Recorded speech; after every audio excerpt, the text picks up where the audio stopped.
ਸਤਿ ਸ਼੍ਰੀ ਅਕਾਲ ਜੀ। ਇਸ ਟਾਈਮ ਅਸੀਂ ਜਿੱਥੇ ਖੜੇ ਆ ਇਹ ਪੰਜਾਬ ਹਰਿਆਣਾ ਜਾਂ ਕੋਈ ਹੋਰ ਸਟੇਟ ਨਹੀਂ, ਇਹ ਦਿੱਲੀ ਹੈ। ਤੇ ਦਿੱਲੀ ਦੇ ਪੂਸਾ ਰਿਸਰਚ ਇੰਸਟੀਚਿਊਟ 'ਚ ਆਪਾਂ ਸਾਰੇ ਖੜੇ ਆ। 2 ਦਿਨ ਤੋਂ ਜੋ ਆਪਾਂ ਸੁਣਦੇ ਸੀ ਕਿ ਕਈ ਦਿਨਾਂ ਤੋਂ ਪੂਸਾ ਇੰਸਟੀਚਿਊਟ ਵੱਲੋਂ ਜੋ ਪਰਾਲੀ ਦੀ ਸਮਾਧਾਨ ਤਿਆਰ ਕੀਤਾ ਗਿਆ, ਉਹ ਕਈ ਦਿਨਾਂ ਤੋਂ ਉਹਦੇ 'ਤੇ ਰਿਸਰਚ ਹੋ ਰਹੀ ਸੀ ਤੇ ਬਹੁਤ ਖੁਸ਼ੀ ਨਾਲ ਦੱਸ ਰਿਹਾ ਕਿ ਉਹ ਰਿਸਰਚ ਕਾਮਯਾਬ ਹੋ ਗਈ ਹੈ।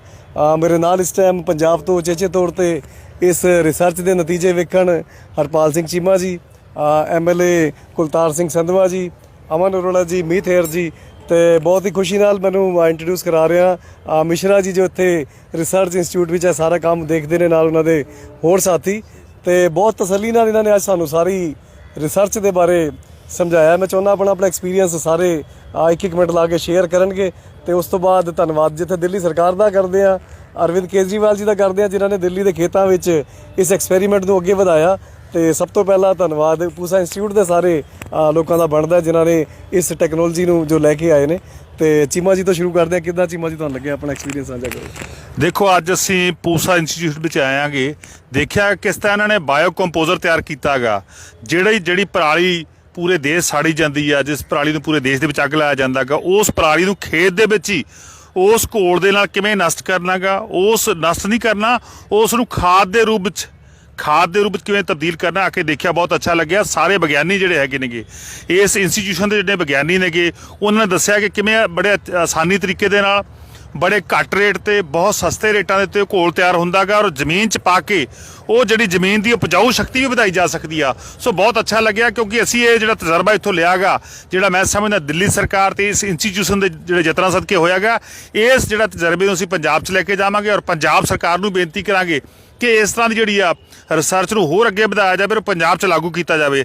ਅਸੀਂ ਇਸ ਦਾ ਜਿਹੜਾ ਹੈਗਾ ਮਟੀਰੀਅਲ ਵੀ ਲੈ ਕੇ ਜਾਵਾਂਗੇ, ਤਾਂ ਕਿ ਅਸੀਂ ਆਪਣੇ ਕਿਸਾਨਾਂ ਨੂੰ ਦੇ ਸਕੀਏ, ਉਹਦਾ ਤਜਰਬਾ ਕਰ ਸਕੀਏ। ਮੈਂ ਇਸ ਇੰਸਟੀਚਿਊਟ ਦੇ ਡਾਇਰੈਕਟਰ ਸਾਹਿਬਾਨ ਦਾ, ਵਿਗਿਆਨੀਆਂ ਦਾ, ਸਾਰਿਆਂ ਦਾ ਬਹੁਤ ਬਹੁਤ ਧੰਨਵਾਦ ਕਰਦਾ ਕਿ ਜਿਨ੍ਹਾਂ ਨੇ ਇੱਕ ਬਹੁਤ ਅੱਛਾ ਘੋਲ ਤਿਆਰ ਕੀਤਾ ਗਾ, ਜਿਹਦੀ ਮੈਂ ਸਮਝਦਾ ਪੋਲਿਊਸ਼ਨ ਕੰਟਰੋਲ ਕਰਨ ਦੇ ਵਿੱਚ ਸਭ ਤੋਂ ਵੱਡੀ ਮਦਦ ਜਿਹੜੀ ਆ ਦਿੱਲੀ ਨੂੰ ਮਿਲੂਗੀ, ਪੰਜਾਬ ਨੂੰ ਮਿਲੂਗੀ, ਪੂਰੇ ਦੇਸ਼ ਨੂੰ ਮਿਲੂਗੀ। ਬਹੁਤ ਬਹੁਤ ਧੰਨਵਾਦ। ਅੱਜ ਇੱਥੇ ਪੂਸਾ ਰਿਸਰਚ ਇੰਸਟੀਚਿਊਟ ਵਿੱਚ ਆ ਕੇ ਬੜਾ ਪਹਿਲੀ ਗੱਲ ਤਾਂ ਖੁਸ਼ੀ ਹੋਈ ਕਿ ਦਿੱਲੀ ਵਰਗੇ ਸ਼ਹਿਰ ਦੇ ਵਿੱਚ ਖੇਤੀਬਾੜੀ 'ਤੇ ਕੰਮ ਹੋ ਰਿਹਾ, ਔਰ ਇੱਥੇ ਆ ਕੇ ਸਾਡੇ ਦੇਸ਼ ਦੇ ਟੌਪ ਦੇ ਜਿਹੜੇ ਐਗਰੀਕਲਚਰ ਰਿਸਰਚ ਸਾਇੰਟਿਸਟ ਇੱਥੋਂ ਬਣਦੇ ਆ, ਪੋਸਟ ਗ੍ਰੈਜੂਏਸ਼ਨ ਆਪਦੀ ਇੱਥੇ ਕਰਦੇ ਆ। ਔਰ ਸਭ ਤੋਂ ਵੱਡੀ ਜਿਹੜੀ ਮਨ ਨੂੰ ਤਸੱਲੀ ਇਹ ਹੋਈ ਵੀ ਜਿਹੜੀ ਦੇਸ਼ ਦੇ ਵਿੱਚ ਅੱਜ ਸਾਡੇ ਪੰਜਾਬ ਦੇ, ਹਰਿਆਣੇ ਦੇ ਜਿੱਥੇ ਝੋਨਾ ਲੱਗਦਾ, ਉੱਥੇ ਪਰਾਲੀ ਦੀ ਬੜੀ ਵੱਡੀ ਸਮੱਸਿਆ, ਔਰ ਉਹਦਾ ਹੱਲ ਕੱਢਣ ਲਈ ਇੱਕ ਸਾਰਥਕ ਪਹਿਲ ਕੀਤੀ ਗਈ, ਜਿਹਦੇ 'ਚ ਪੂਸਾ ਰਿਸਰਚ ਇੰਸਟੀਚਿਊਟ ਦੇ ਸਾਇੰਟਿਸਟ ਤੇ ਦਿੱਲੀ ਦੇ ਮੁੱਖ ਮੰਤਰੀ ਅਰਵਿੰਦ ਕੇਜਰੀਵਾਲ ਹੋਰਾਂ ਨੇ ਪੂਰਾ ਬੜਾ ਵੱਡਾ ਯੋਗਦਾਨ ਪਾਇਆ। ਅੱਜ ਇੱਥੇ ਆ ਕੇ ਸਾਨੂੰ ਬਹੁਤ ਵਧੀਆ ਲੱਗਿਆ। ਦੇਖੋ ਕਿਸ ਤਰ੍ਹਾਂ ਡੀਕੰਪੋਜ਼ ਹੋਈ ਵੀ ਸਾਰੀ, ਔਰ ਇਹਦੇ 'ਚ ਕਣਕ ਬੀਜੀ ਗਈ ਆ, ਔਰ ਇਹ ਟੈਕਨੋਲੋਜੀ ਨੂੰ ਆਪਾਂ ਸਾਰੇ ਪੰਜਾਬ ਦੇ ਵਿੱਚ ਲੈ ਕੇ ਜਾਣਾ, ਔਰ ਪਰਾਲੀ ਨੂੰ ਸਾੜਨ ਦੀ ਬਜਾਏ ਉਹ ਆਮਦਨ ਦਾ ਸਾਧਨ ਕਿਵੇਂ ਬਣ ਸਕਦੀ, ਉਹਦੇ ਬਾਰੇ ਸਾਨੂੰ ਡਾਕਟਰ ਸਾਹਿਬ ਨੇ ਦੱਸਿਆ। ਇਹਦੇ ਬਾਰੇ 9 ਤਰੀਕ ਨੂੰ ਟੇਪਲਾ ਪਿੰਡ ਆ ਜਿਹੜਾ ਉੱਥੇ ਹਰਿਆਣੇ ਦੇ ਵਿੱਚ ਅੰਬਾਲੇ ਦੇ ਲਾਗੇ, ਉੱਥੇ ਵੀ ਇਹ ਕੈਂਪ ਲਾ ਰਹੇ। ਅਗਰ ਤੁਸੀਂ ਵੀ ਸਾਰੇ ਉੱਥੇ ਪਹੁੰਚਣਾ ਚਾਹੋ ਤਾਂ ਇਹ ਇੱਕ ਕਮਾਈ ਦਾ ਸਾਧਨ ਹੋ ਸਕਦਾ ਕਿ ਇੱਕ ਤਾਂ ਆਪਣੀ ਪ੍ਰੋਬਲਮ ਬਣੀ ਹੋਈ ਹੈ ਪਰਾਲੀ, ਲੇਕਿਨ ਪਰਾਲੀ ਪ੍ਰੋਬਲਮ ਨਾ ਹੋ ਕੇ ਸਾਡੇ ਲਈ ਕਮਾਈ ਦਾ ਇੱਕ ਕਾਰੋਬਾਰ ਦਾ ਇੱਕ ਸਾਧਨ ਵੀ ਬਣ ਸਕਦੀ ਹੈ। ਉਹਦੀ ਜਾਣਕਾਰੀ ਆਪਾਂ ਇੱਥੇ ਲਵਾਂਗੇ। ਬਹੁਤ ਧੰਨਵਾਦ ਜਰਨੈਲ ਜੀ ਦਾ, ਬੜਾ ਧੰਨਵਾਦ ਜਿਹੜੇ ਸਾਨੂੰ ਅੱਜ ਇੱਥੇ ਲੈ ਕੇ ਆਏ ਆ, ਔਰ ਜਿਹੜੇ ਸਾਡੇ ਸਾਇੰਟਿਸਟ ਆ ਇੱਥੇ ਡਾਕਟਰ ਸਾਹਿਬ ਹੋਰੀ, ਡਾਕਟਰ ਮਿਸ਼ਰਾ ਜੀ ਇੱਥੋਂ ਦੇ ਡਾਇਰੈਕਟਰ ਸਾਹਿਬ, ਉਹਨਾਂ ਦਾ ਬੜਾ ਧੰਨਵਾਦ। ਅਰਵਿੰਦ ਕੇਜਰੀਵਾਲ ਦਾ ਬੜਾ ਧੰਨਵਾਦ, ਮੁੱਖ ਮੰਤਰੀ ਸਾਹਿਬ ਦਾ, ਜਿਨ੍ਹਾਂ ਨੇ ਸਾਨੂੰ ਪ੍ਰੇਰਿਤ ਕੀਤਾ ਇੱਥੇ ਆਉਣ ਲਈ। ਬਹੁਤ ਬਹੁਤ ਧੰਨਵਾਦ ਜੀ। ਜੀ ਅਮਨ ਜੀ ਵੀ ਆਪਣਾ ਐਕਸਪੀਰੀਅੰਸ ਸਾਂਝਾ ਕਰਨ। ਦੋਸਤੋ, ਸਾਥੀਓ, ਸਤਿ ਸ਼੍ਰੀ ਅਕਾਲ। ਦੋਸਤੋ, ਲੰਮੇ ਸਮੇਂ ਤੋਂ ਆਪਾਂ ਪੂਸਾ ਤਾਂ ਪੰਜਾਬ ਦੇ ਵਿੱਚ ਘਰ ਘਰ ਯੂਜ਼ ਹੋਣ ਵਾਲਾ, ਵਰਤਿਆ ਜਾਣ ਵਾਲਾ ਸ਼ਬਦ ਹੈ। ਪੂਸਾ 44, ਪੂਸਾ 1509, ਕਈ ਕਿਸਮਾਂ ਨੇ ਜਿਹੜੀਆਂ ਪੂਸਾ ਦੇ ਨਾਂ ਤੇ ਰਜਿਸਟਰਡ ਨੇ। ਪਰ ਅੱਜ ਸਾਨੂੰ ਬੜੀ ਖੁਸ਼ੀ ਹੋਈ, ਔਰ ਵਿਸ਼ੇਸ਼ ਤੌਰ ਤੇ ਧੰਨਵਾਦ ਹੈ ਜਿਹੜਾ ਉਹ ਅਰਵਿੰਦ ਕੇਜਰੀਵਾਲ ਜੀ ਦਾ, ਬਾਈ ਜਰਨੈਲ ਜੀ ਹੋਣਾ ਦਾ, ਪੂਸਾ ਦੇ ਡਾਇਰੈਕਟਰ ਸਾਹਿਬ ਹੋਣਾ ਦਾ, ਸਾਰਿਆਂ ਦਾ, ਕਿ ਅੱਜ ਦਿੱਲੀ ਦੇ ਵਿੱਚ ਸਾਨੂੰ ਇਸ ਇੰਸਟੀਚਿਊਟ ਦੇ ਵਿੱਚ ਵਿਜ਼ਿਟ ਕਰਨ ਦਾ ਮੌਕਾ ਮਿਲਿਆ। ਜਿਵੇਂ ਮੇਰੇ ਤੋਂ ਪਹਿਲਾਂ ਬਾਈ ਜਰਨੈਲ ਜੀ ਨੇ, ਹਰਪਾਲ ਜੀ ਨੇ, ਕੁਲਤਾਰ ਜੀ ਨੇ ਦੱਸੀ ਹੈ ਕਿ ਜਿੱਥੇ ਇਹਦੇ ਨਾਲ ਜਿਹੜੀ ਸਟਬਲ ਬਰਨਿੰਗ ਦੀ ਵਜ੍ਹਾ ਕਰਕੇ এনवायरमेंट ਪੋਲਿਊਸ਼ਨ ਹੁੰਦੀ ਹੈ, ਉਹ ਰੋਕਿਆ ਜਾ ਸਕਦਾ ਹੈ। ਕਿਸ ਤਰੀਕੇ ਦੇ ਨਾਲ, ਕੁਦਰਤੀ ਤਰੀਕੇ ਦੇ ਨਾਲ ਨੇਚਰ ਆਪਦੇ ਰੰਗ ਦਿਖਾਉਂਦੀ ਹੈ, ਕੁਦਰਤ ਦਿਖਾਉਂਦੀ ਹੈ। ਅਸੀਂ ਅੱਜ ਖੇਤਾਂ ਦੇ ਵਿੱਚ ਖੜੇ ਹਾਂ ਤੇ ਆਹ ਗਿਰਜਾਂ ਜਿਹੜੀਆਂ ਕਿ ਮੇਰੇ ਖਿਆਲ ਦੇ ਵਿੱਚ ਪੰਜਾਬ ਦੇ ਵਿੱਚੋਂ ਤਾਂ ਸ਼ਾਇਦ 25-30 ਸਾਲ ਹੋ ਗਏ ਖਤਮ ਹੋ ਗਈਆਂ, ਕਿਉਂਕਿ ਇੰਨੀ ਕੁ ਪੋਲਿਊਸ਼ਨ ਦਾ ਸਾਧਨ ਬਣ ਚੁੱਕਿਆ ਤੇ ਇੰਨਾ ਕੁ ਯੂਰੀਆ ਔਰ ਬਾਕੀ ਸਾਰੀਆਂ ਚੀਜ਼ਾਂ ਦੇ ਨਾਲ। ਪਰ ਅੱਜ ਇੱਥੇ ਦਿੱਲੀ ਦੇ ਵਿੱਚ ਗਿਰਜਾਂ ਦੇਖਣ ਨੂੰ ਮਿਲਦੀਆਂ ਨੇ। ਇਹ ਕੁਦਰਤ ਦਾ मैं समझदा कि एक नेम है, कुदरत का नियम है कि कुदरत के तौर के उपर ये चीज़ां अपने आप क्योंकि इत्थे किसी तरीके का कोई जिहड़ा जहरीले तत्त ने वो नहीं है, मिट्टी कुदरत ने जिस फॉर्म दे विच बनाई है उत्थे अवेलेबल है। सो मैं समझदा कि एक बहुत वधिया एक्सपीरियंस है। तो जिवें कुलतार जी ने दस्सिया कि आउण वाले दिनां दे विच तेपला अंबाले दे विच पैंदा, उत्थे भी आउणा और उस तो बाद मुकेरियां दे विच भी डॉक्टर साहब होना दी टीम ने जाना है।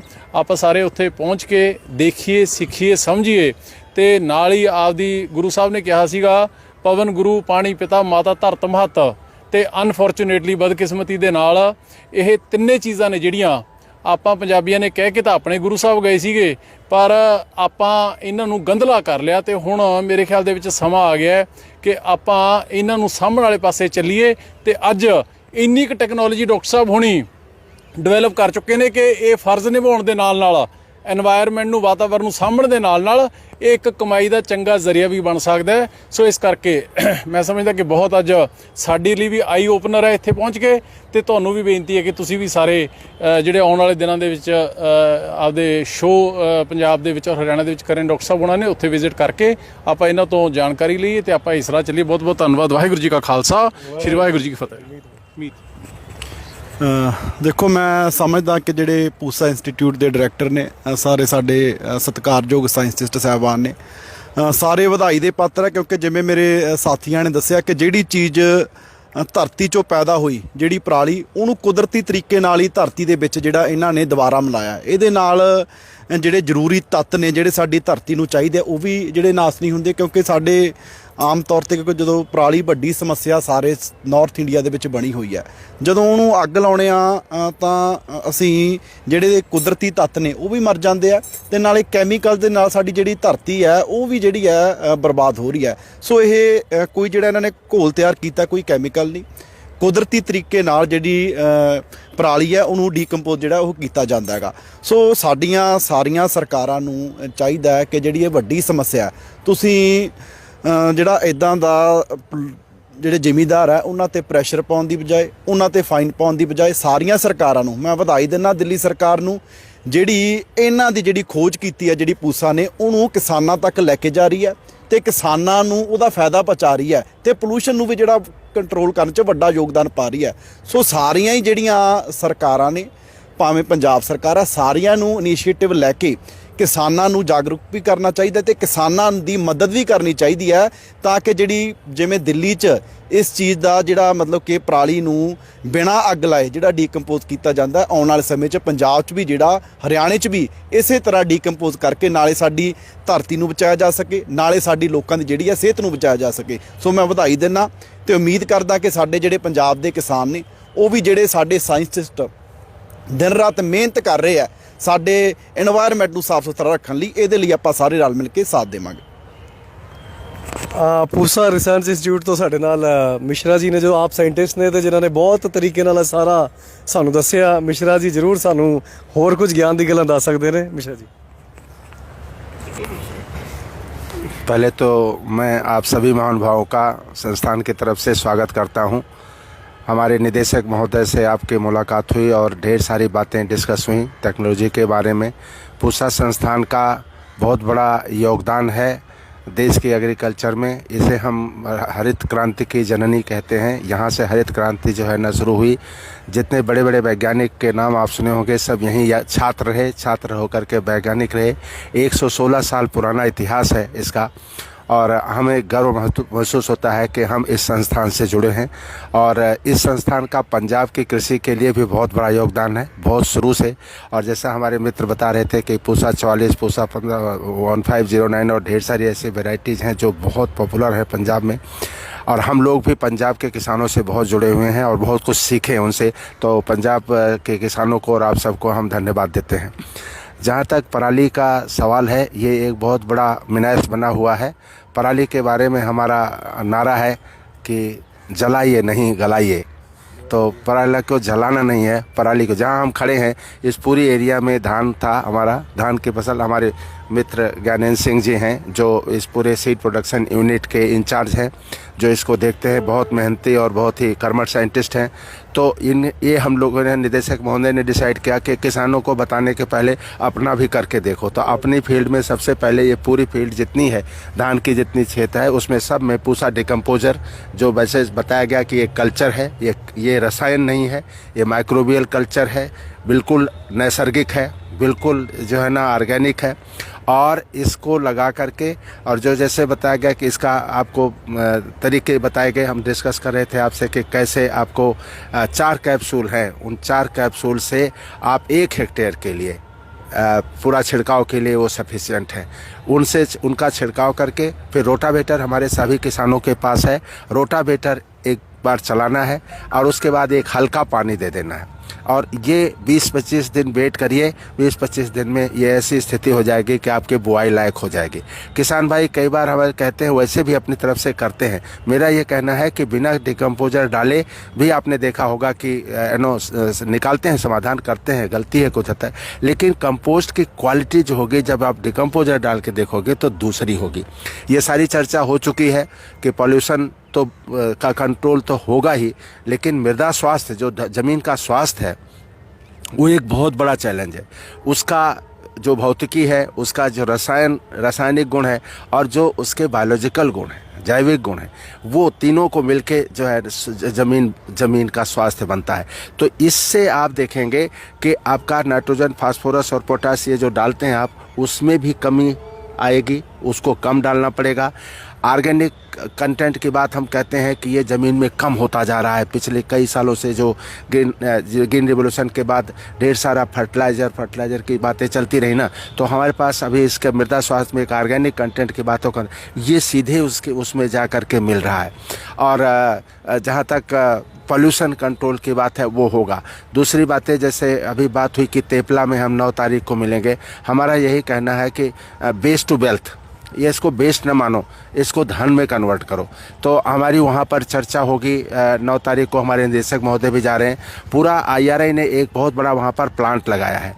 उस प्लांट में कुछ जो धान का पुआल है उसको छोटा करके साइज, और हम उसको चारे का ब्लॉक बना करके दिखा रहे हैं किसानों के, कैसे इसको चारे के ब्लॉक में बदल सकते हो। और उसमें क्या कोशिश है कि जैसे 7-8 ट्रक का आपका मटेरियल है, उसको 1 ट्रक ब्लॉक में कन्वर्ट कर सकते हैं। तो उसका रखने की जगह कम लगी। 7-8 कमरों में जो रखते हो 1 कमरे में रख सकते हैं। 7-8 ट्रक से जो भेजते हो 1 ट्रक से भेज सकते हैं। और कई ऐसे क्षेत्र हैं जहां पर चारे की बहुत समस्या होती है। अकाल वगैरह पड़ता है, दुर्भिक्ष पड़ता है, तो आदमियों के लिए तो सिस्टम इंतजाम कर देता है, लेकिन पशुओं के लिए बहुत चैलेंज। तो ये एक वो कोशिश बहुत है, बहुत पुनीत काम होगा वो, जिसमें हम कोशिश कर रहे हैं। और इस मशीन को यह संस्थान ने बनाया है, और हमने करीब 200 जगहों पर देश में उसको फैलाए हैं। आप तेपला में आएंगे तो तेपला में बिल्कुल फंक्शनल है, हम उसे दिखाएंगे। हम कंपोस्ट को लार्ज स्केल पे कंपोस्ट बनाने की मशीन भी इस संस्थान ने बनाई है, जिसमें पिट मेथड से नहीं, अभी गड्ढे में हम कंपोस्ट बनाते हैं तो उसमें 6-7 महीने लग जाते हैं उस कंपोस्ट को तैयार होने में।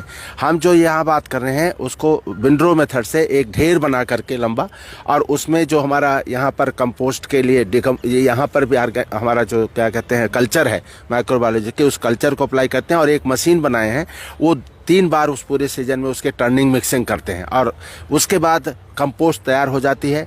जो आपने कहा, मैंने कहा कि जो आपका 6-7 महीने ले रही है, वो 7-8 हफ्ते में इस तरीके से कंपोस्ट तैयार हो जाता है। अच्छी क्वालिटी की कंपोस्ट तैयार होती है।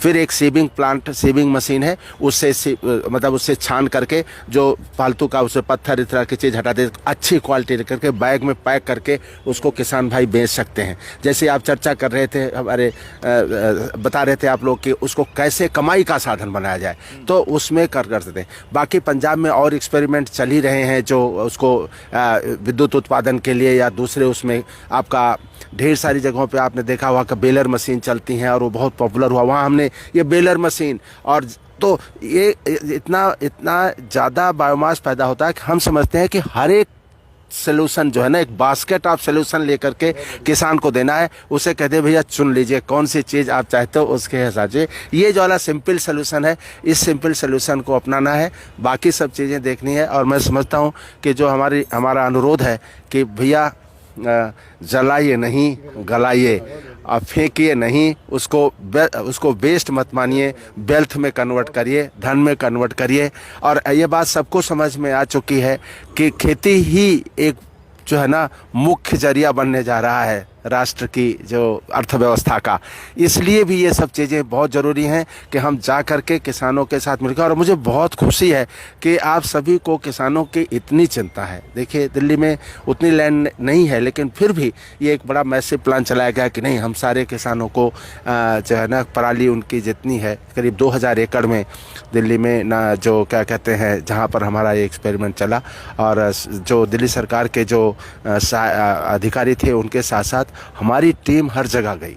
यही कहना था कि भाई हम अपने सामने, क्योंकि ज्ञान कन्वर्ट होना है, ये जो तरीके हैं वो किसान भाइयों को बताना जरूरी है। हमारा संस्थान कहता है कि तकनीकी नहीं, समाधान चाहिए। तो सिर्फ तकनीकी से काम नहीं चलेगा, समाधान जब हम पूरी बात करके दिखाते हैं तब समाधान होता है। और करके जब दिखाते तो किसान भाई कहते हैं कि अच्छा आप आए हमारे खेत में, बताए, सिखाए, अब हम इसको स्वीकार करेंगे। मेरी प्रार्थना है कि सभी लोग इस बात को समझें और जलाना नहीं है। हमें पता है कि इन्वायरमेंट कितना पॉल्यूशित होता है, सबके स्वास्थ्य का ध्यान रखना है। ऐसे ही दुनिया भर में ढेर सारी परेशानियां हैं, बीमारियां हैं, आप देख रहे हैं। तो मैं समझता हूं कि इसको, हमारे अनुरोध को समझें और आप लोग आए। आपको एक बार फिर से बहुत बहुत धन्यवाद, और हमारा मुहिम जो है वो जारी रहे और कामयाब हो। इसके साथ मैं एक बार फिर सबको धन्यवाद देना चाहता हूं। नमस्कार। ਵੇਖੋ ਜੀ, ਪੂਸਾ ਰਿਸਰਚ ਇੰਸਟੀਚਿਊਟ ਦਿੱਲੀ ਨੇ ਤੇ ਆਪਣਾ ਕੰਮ ਕਰ ਦਿੱਤਾ। ਉਸ ਤੋਂ ਬਾਅਦ ਦਿੱਲੀ ਸਰਕਾਰ ਨੇ ਵੀ ਆਪਣੇ ਕਿਸਾਨਾਂ ਨੂੰ ਆਪਣੇ ਖੇਤਾਂ ਵਿੱਚ ਇਹਦਾ ਘੋਲ ਦਾ ਅਰੇਂਜਮੈਂਟ ਕਰਾ ਦਿੱਤਾ।